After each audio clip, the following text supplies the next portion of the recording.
Sectors of Indian economy. You will find that people are engaged in various economic activities.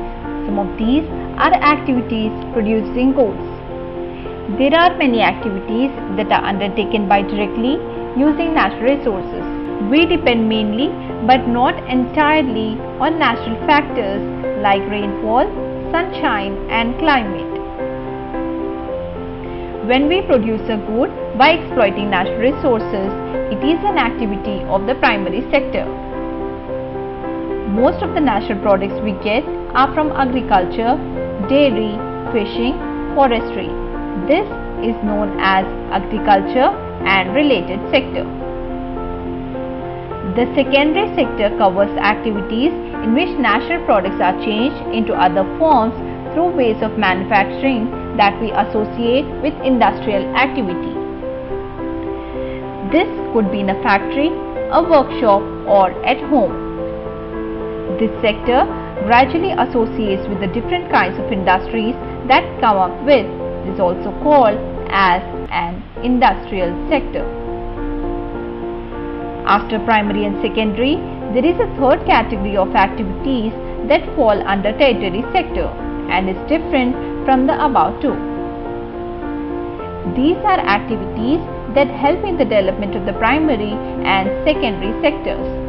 These activities by themselves do not produce a good, but they are an aid or a support for the production process. Since these activities generate services rather than goods, the tertiary sector is also called as a service sector. Comparing the three sectors of the economy. The value of final goods and services produced in each sector during a particular year provides the total production of the sector for that year. And the sum of production in the three sectors gives what is called the gross domestic product of a country. It is the value of all final goods and services produced within a country during a particular year. GDP or gross domestic product shows how big the economy of a country is. Now let's learn about the primary, secondary and tertiary sectors in India. The reasons for the rising importance of the tertiary sector in production. The first reason. In any country, several services such as hospitals, educational institutions, etc. are required. In a developing country, the government has to take responsibility for the provision of these services. Secondly, the development of agriculture and industry leads to the development of services such as transport, trade, storage and the like, as we have already seen. Greater the development of the primary and secondary sectors, more would be the demand of such services.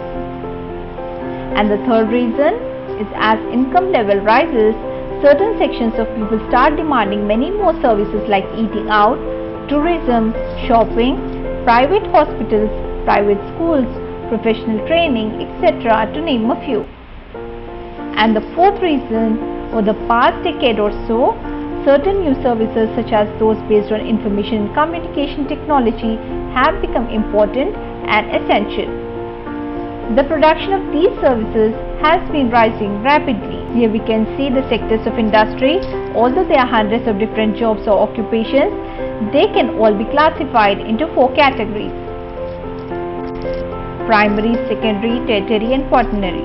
In the primary sector, working with or the extraction of natural resources, example farming, mining, etc. they fall under primary sector. And in the secondary sector, making things either by manufacturing or construction, example Nisar car manufacturing. In the tertiary sector, this type of industry provides services. The services include commercial services, professional services, social services, entertainment and personal services. In the quaternary sector, there is a new sector and is linked to information communication technology and research development. Where are most of the people employed among these sectors? The primary sector continues to be the largest employer even now. While production in the service sector rose by more than 14 times, employment in the service sector rose around 5 times. As a result, More than half of the workers in the country are working in the primary sector, mainly in agriculture, producing only a quarter of the gross domestic product. Here we can see the GDP growth across sectors: agriculture, services and manufacturing. Growth in percentage. The situation of underemployment, where people are apparently working but all of them are made to work less than their potential. This kind of underemployment is hidden in contrast to someone who does not have a job and is clearly visible as unemployed. Hence, it is also called as disguised unemployment. How to create more employment? For example, a new dam is constructed and canals are dug to irrigate many such farms. This could lead to a lot of employment generation within the agriculture sector itself, reducing the problem of underemployment. Another way by which we can tackle this problem is to identify, promote and locate industries and services in semi-rural areas where a large number of people may be employed. For instance, suppose many farmers decide to grow arhar and chickpea. Setting up a dal mill to procure and process these and sell in the cities is one such example.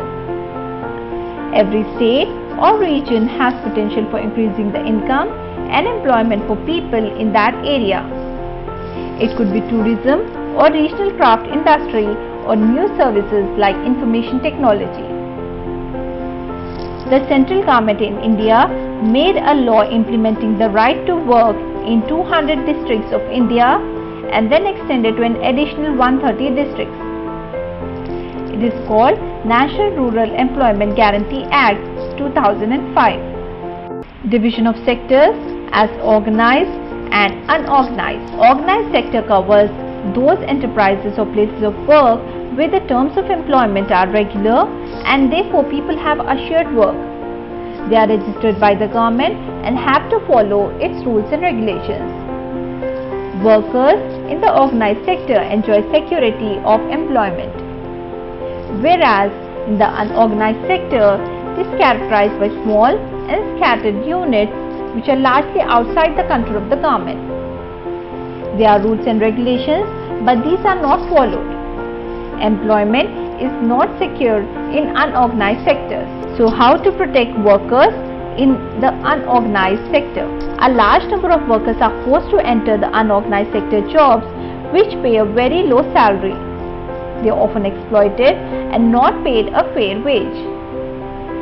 These workers are forced to take up jobs in the unorganized sector with low earnings.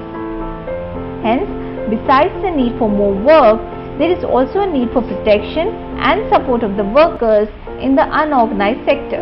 Now let's learn about the sectors in terms of ownership, public sectors and private sectors. In the public sector, the government owns most of the assets and provides all the services. These are the public sectors. Example of public sectors: Indian Public Sector Employees and Disability Social Network. Whereas in the private sector, ownership of assets and delivery of services is in the hands of private individuals or companies. These are all examples of private sectors.